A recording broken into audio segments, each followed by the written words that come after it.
धामी जी, अब थोड़ा मुद्दा बदलेंगे। यूसीसी की तरफ आपको ले जाना चाहती हूँ। पहले राज्य आप बने हैं, एक बार केंद्र ने पिछले साल ये डिसाइड कर लिया कि यूसीसी लाना है, तो सबसे पहले गांधी धामी जी, यू टेकन द लीड। आपने फटाफट आयोग भी बुलाए, जल्दी से सारे काम करवाए और हाउस में पास भी करवा दिया, एग्जीक्यूट भी करवा दिया। अब मेरा सवाल आपसे यहाँ पर ये है कि आपके हिसाब से अब तो ये एग्जीक्यूशन हो चुकी है, क्या प्रभाव पड़ा है उत्तराखंड के लोगों का यूसीसी के आने के बाद? पहला सवाल। दूसरा ये कि भाई आपके जो विपक्ष के लोग हैं उनका ये कहना है कि इस लॉ में काफी खामियां हैं जिसकी तरफ मुख्यमंत्री का ध्यान नहीं जा रहा है। और इससे पहले कि आप इसका जवाब दें, एक सब क्वेश्चन अनूप का भी है, तो एक ही साथ आप बताएं हमें विस्तार से, क्योंकि यूसीसी एक मुद्दा है सर, उस पर तो हमें बात करना बहुत जरूरी है।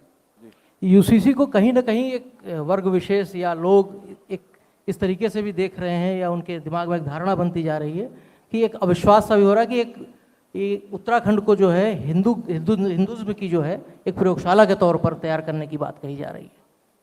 नहीं, बड़ी एफिशिएंसी दिखाई ना आपने, एकदम जल्दी सब कुछ किया, रोल मॉडल बन गया। इसी से जुड़ा एक सवाल दूसरा कि आपके यूसीसी लागू करने के बाद कौन से ऐसे राज्य जिन्होंने अपने अधिकारियों को भेज के या सरकारों ने आपसे संपर्क किया कि आपका जो फार्मूला है या जो आपने जिस तरीके से इसको लागू किया है?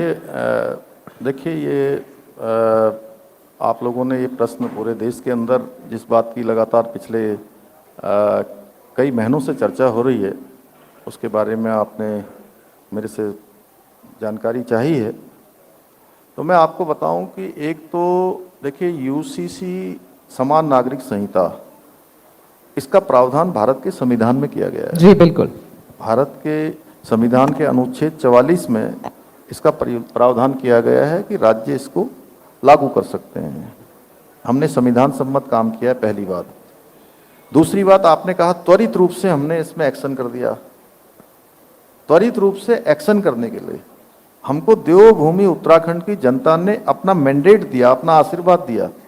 हम प्रधानमंत्री श्री नरेंद्र मोदी जी के नेतृत्व में हमारा 2022 में यहाँ विधानसभा का चुनाव हुआ, और उस चुनाव में जाते समय हमने देवभूमि उत्तराखंड के लोगों से कहा, एक अपना संकल्प रखा, हमने वचन दिया कि हमारी सरकार गठित होती है, आप हमको मौका देंगे तो हम सबसे पहले उत्तराखंड में यूसीसी लागू करने के लिए शुरुआत करेंगे, वो काम शुरू कर देंगे।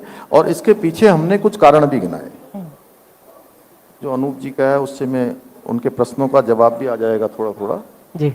हमने कहा कि उत्तराखंड देवभूमि है, उत्तराखंड 4 धामों का प्रदेश है, उत्तराखंड गंगा यमुना का प्रदेश है, उत्तराखंड वनों से आच्छादित है, 2 अंतर्राष्ट्रीय सीमाओं से लगा हुआ प्रदेश है।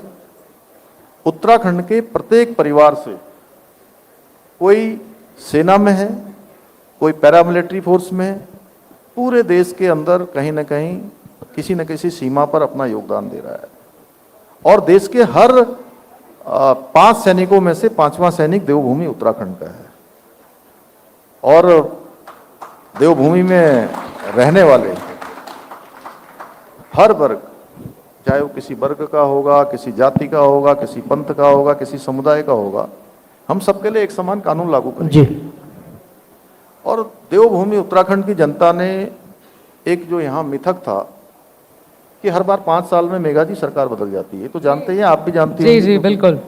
हर 5 साल में सरकार बदल जाती है। इस बार भी लोगों को, चूंकि मैं तो चुनाव से ठीक 6 माह पहले मुझे जिम्मेदारी दी गई थी, और बहुत कम लोगों को, बड़े बड़े हमारे जो राजनीतिक विश्लेषक भी हैं, मैं उनको राजनीतिक विद्वान कहता हूँ, क्यों विनोद जी भाई साहब क्या कह सकते हैं उनको तो लोगों को बहुत कम उम्मीद थी जी, और हमने जो है बहुत लोगों को सामने सामने जाते भी देखा, आते भी देखा। कई सारे अनुभव छोटे से कालखंड में मुझे हुए,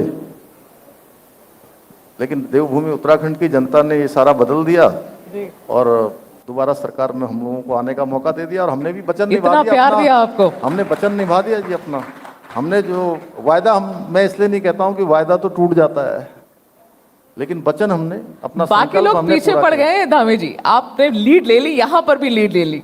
नहीं देखिए, आप ये देवभूमि उत्तराखंड से गंगा निकली है और ये पूरे देश के सभी राज्यों को लाभ देगी। और अनूप जी ने कहा कि लोग कह रहे हैं कि जो है यहाँ इसको हिंदुत्व की प्रयोगशाला बना दी। मैंने कहा कोई हमने गलत काम नहीं किया है, ये तो हमारा महिला सशक्तिकरण की दिशा में ठोस कदम है, किसी धर्म के किसी पंथ के खिलाफ नहीं है, किसी को टारगेट करके नहीं लिया गया है। अगर हम देवभूमि में समान नागरिक संहिता लागू करते हैं, देवभूमि में हम दंगा रोधी कानून लागू करते हैं, देवभूमि में हम जो है अतिक्रमण के खिलाफ कार्रवाई करते हैं, तो कोई अगर कहेगा कि साहब आपने हिंदुत्व की प्रयोगशाला बना दी, तो हमें गर्व है कि हम प्रयोगशाला कहिए कुछ भी कहिए, ये हिंदुत्व की हम यहाँ से जो है। बिल्कुल। अगर आप ये वीडियो YouTube पर देख रहे हैं तो हमारे चैनल को सब्सक्राइब कर बेल आइकन दबाएं और Facebook पर देख रहे हैं तो हमारे पेज को लाइक करें।